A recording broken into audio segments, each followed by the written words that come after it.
Hello and welcome to podcast.init, the podcast about Python and the people who make it great. When you're ready to launch your next app, you'll need somewhere to deploy it, so you should check out Linode.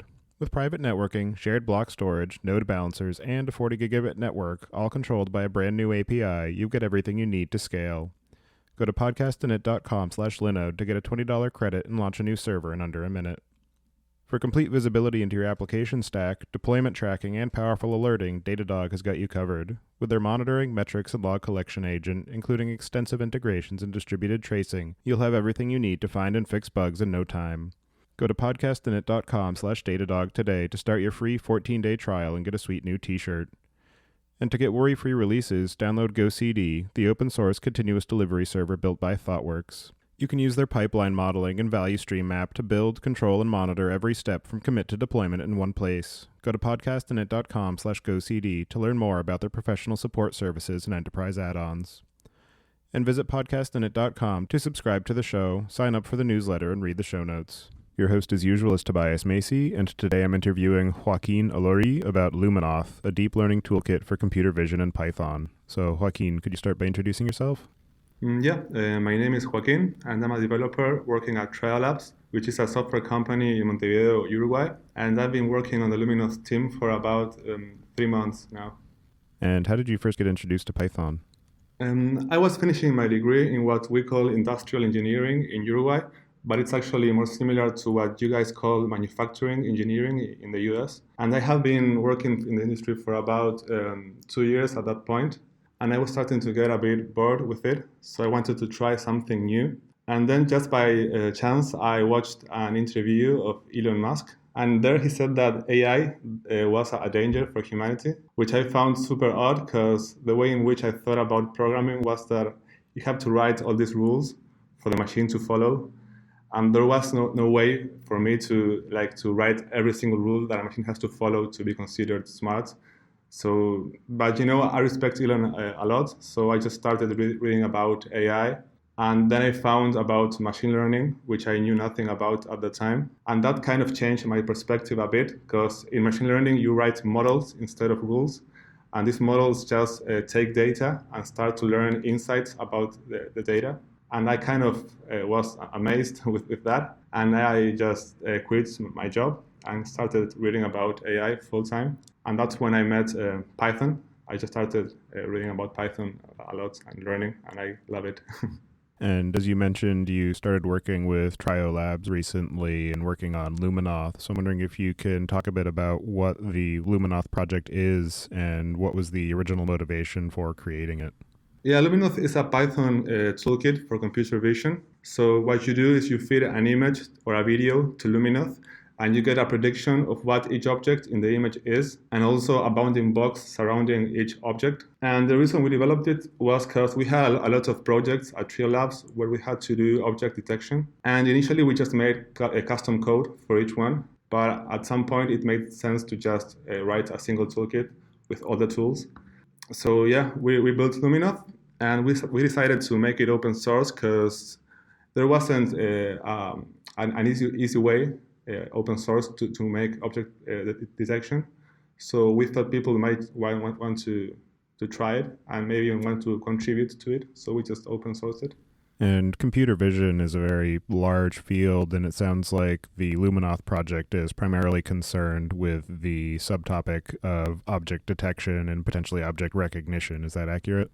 Yeah, it's mostly at this moment object detection. So at the moment we only give you each object, its label and its location. But we plan to add object segmentation also, image segmentation. So each pixel in the image is labeled, and maybe even image label, making text from an image. So we describe the image with text just by looking at it. But that's maybe in the future. And what is it about the utility of object detection that made it worthwhile for that to be the main focus of Luminoth, at least to begin with, as opposed to any of the other potential applications for computer vision? Well, it was just a personal thing for us because we had projects that demanded that specific task. But I don't think there's a particular thing about detection. All the other applications sound very useful. But yeah, it was just something custom to our needs at Tryo Labs. And the topic of computer vision has been a pretty major focus of research in AI and machine learning for several decades now. And I'm wondering how the current approaches that use deep learning and neural networks compare to some of the previous generations of tooling and models that were used prior to the current generation approach. Yeah, well, using machine learning for vision is nothing new.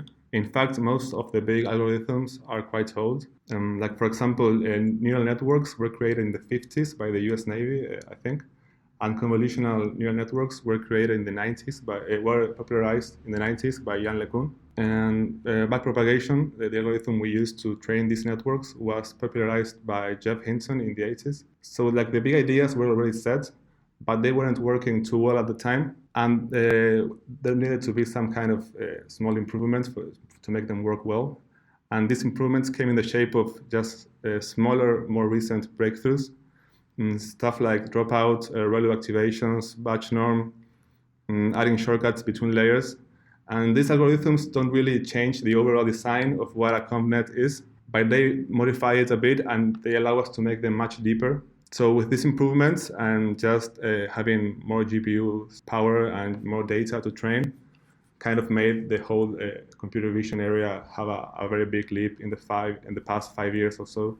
And what are some of the most difficult problems that are currently present in visual processing that still need to be solved? I think one problem with the current state of the art is that they use CompNets, and CompNets are not very equivariant. And this means that the networks react differently to the same object in a different scale or a different pose or different thickness and so on. So this makes learning more difficult. And this is mostly because the convolution operation itself is only equivariant to translation. So each time the network sees a rotator or a scaled version of an object, it has to learn to find it again. So that's really, really bad. And well, you can kind of get around this problem by fitting the network images of objects in all different scales and poses. But this is not really optimal, as it takes a lot of examples to learn. Well, there's been actually some interesting work being done to fix this problem. Jeff Hinton, who I mentioned earlier, has been working on something he calls capsule networks. And these capsules are inherently equivariant. So they understand things like rotation of the objects, its position, its scale, thickness. So this really is promising, but it still doesn't quite work as the state-of-the-art CompNets do. But if you think back to how CompNets took a lot of time to really start shining, I suspect that CaptionNets will eventually find this kind of slow success of their partners. And one of the topics of conversation that's becoming more prevalent in the field of computer vision is the idea of adversarial networks and generative adversarial networks, where you introduce a little bit of noise into the source image and the machine learning model suddenly is unable to recognize what it has been trained to pick out from a given image. So I'm wondering if you have done any work with that with Luminoth to see how well it handles the introduction of noise into those images, or some of the or if you can talk a bit to some of the potential approaches for overcoming that limitation of computer vision. Yeah, we haven't done any work on that, but Luminoth uses just standard models like faster RCNN and SSD. So these models don't have any consideration for the adversarial examples. So I suspect they're very susceptible to that kind of attack. But yeah, I don't really have a way to fix this. I mean, it's a very intense area of research at the moment.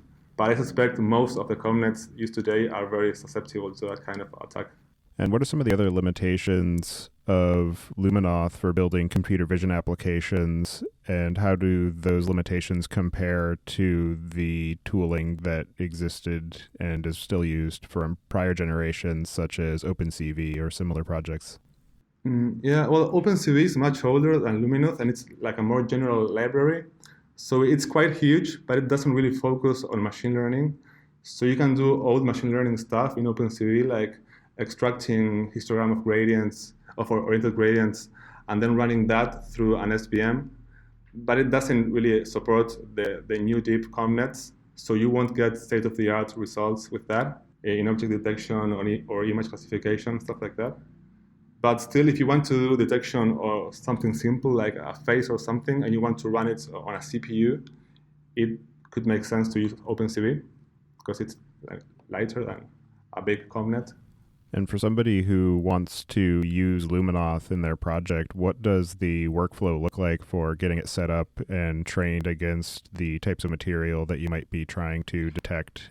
It's quite simple. You just install it by running pip install Luminoth, and then you just type Lumi predict, and you give a path to the image or the video, and then you get the prediction, which comes in the way of a JSON or maybe the image or the video with the box drawn on. And yet, if you don't specify a particular model you want to use, Luminoth will automatically download a faster RCNN network, which is pre-trained on 80 common categories. And if you want to train on your own data, you have to arrange your data according to the COCO or the Pascal BOC datasets, which are just very popular datasets used for training in the ConvNet community. And then just run Lumi datasets transform and the path to the folder of your data. And that will serialize your data into a TensorFlow record, which is what TensorFlow uses to train. And then finally, you just run Lumi train and the path to your config file if you want to use a custom configuration. And that's it. It should just start training. This config file allows you to change everything about the network, like the type of the network, the amount of layers, the activation layers, the data augmentation. And that's just on the command line. You also can run a server. You just run Lumi server web, and that pops up a web server on your browser. And you can just send pictures to that and get the prediction back from it. And we're working at the moment in adding a Python API and a more robust RESTful API too. And what are some of the types of applications that you have worked on at Tryo Labs or that you have seen other people use Luminoth for? The most popular area is drones. We have several applications with drones. Like one particular one was to detect on the floor some markings.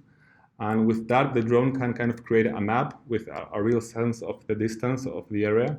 So the focus of Luminoth was just detecting in pictures and videos these markings on the ground. And it worked really well. And you mentioned too that with tools such as OpenCV, they're potentially a bit lighter weight than Luminoth. So for somebody who wants to be able to deploy Luminoth in a production environment, what are some of the resource considerations that they should be thinking about as they're provisioning the servers that it'll be running on?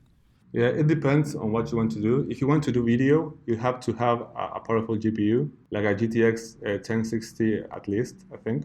But if you want to do pictures, any kind of GPU depends on the amount of load you want to give to Luminoth, but just a decent GPU is what you need. But if you want to just use a CPU, that's going to be quite hard because it takes like several seconds to predict one image on a CPU. So I don't think that's going to be anywhere near usable in production. And when you're incorporating it into an application, would Luminoth generally be embedded as a library into the overall structure of the project, or is it generally something that's used as a service via the API that it exposes? I think at the moment we want to make it just improve our Python API and just allow you to embed it into your code. But in the future, maybe just improve our web client and make it maybe more robust, like allowing thousands of connections at the same time, stuff like that. But I don't think there's a very clear roadmap because our use at the moment internally is just using the Python API. But we haven't decided yet what maybe the open source community wants to have. So that's still left undecided at the moment. So one of the advantages of using Luminoth is that you have complete control over the data that you're using to train it with, as well as the generated model. But how does it compare to some of the other offerings that are cloud-based and API-oriented, such as Recognition from Amazon or the Cloud Vision API from Google? Those are APIs that these companies provide to you at a cost. So you just make a request with a picture to them, and they send you back a response with the data. And Luminoth, on the other hand, is just an open source project, and you just download it and run it locally. And also, through an API, you won't get the trained model from your data. So that stays on their servers, which is quite bad because you're giving them your data, which is very variable. and you won't get all the insight that your data produces. So I think it's actually more fair to compare Luminoth with something like Facebook's Detectron or TensorFlow's object detection API. And these are both open source projects which were built by the research teams of their companies, but they weren't really developed to be easy to use. So that's kind of where Luminoth shines, the open source, easy to use toolkit. And another area that would be potentially challenging is in terms of testing the models that you're generating and ensuring that you're getting consistent results out of them. So I'm wondering, what are some of the approaches that are available for doing that kind of testing and the challenges that still exist for that particular endeavor? Yeah, currently our testing is quite basic, just have the model not explode and stuff like that.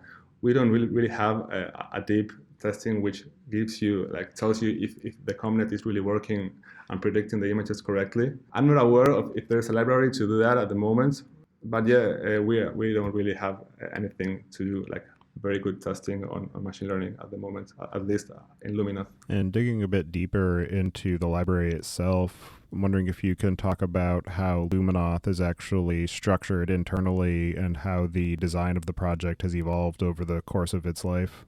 Yeah, well, we use Sonnet, which is a library which DeepMind created, I think, about a year or two ago. And that allows us to separate the networks in modules. So you can create a proposal network which proposes areas of the picture to predict, and then just fit that network onto a head of a network which will let you predict if that proposal is actually an object and which object it is.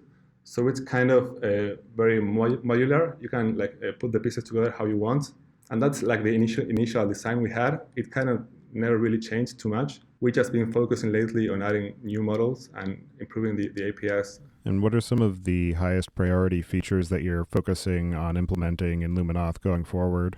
I think our biggest priority at the moment is providing good demo projects and improving the documentation. These are two areas that have been a bit neglected by us lately.